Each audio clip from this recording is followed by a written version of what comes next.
What's up, guys? And as always, thanks for tuning in to Miller Bricks, and today we will be reviewing the Arctic Explorer ship. And I'm excited for this one because it has a lot of Easter eggs and it's one of my favorite sets. So to kick it off, let's start with the small thing, the helicopter. It's got a nice rotating blade. Kind of sad that you can't power it by blowing on it, but you can do that with the tail fin, which is nice. So let's test it. It's got a nice little rotation, and even though it doesn't float, these are to signify that it does float, which is kind of unfortunate because the whole point of the boat is to float, but that's okay.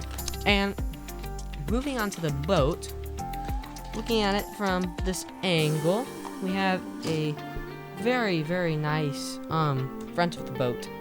And looking on the inside of this part, we have a very nice little cockpit and control room with a ton of monitors.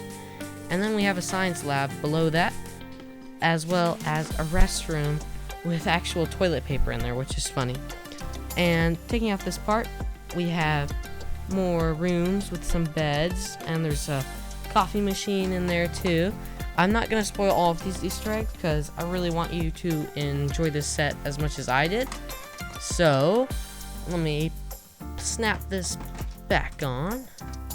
And, sorry, here we go.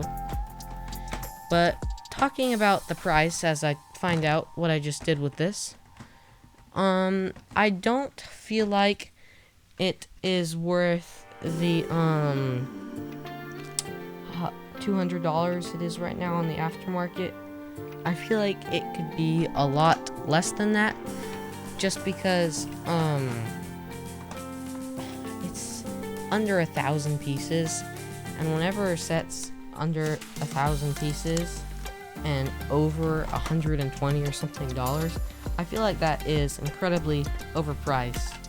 But moving on, for the back of the ship, we have these 4 doors, which is nice, and we also have this nice crane that actually works, which I really love. And beyond that, we have an opening hatch with a hole that you can store the drone. And near the back of the ship, we have a little room for some fuel tanks, where once again we can store the snowmobile, which I think is pretty nice. And I'm not gonna look at the minifigures because I have them scattered on my ocean scene once again.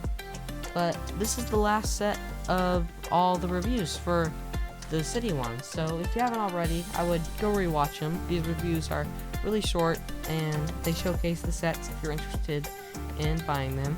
And this was something fun to do, and I can't wait to go buy the new Arctic train set that I was talking about that releases tomorrow. So I'm really happy to do that.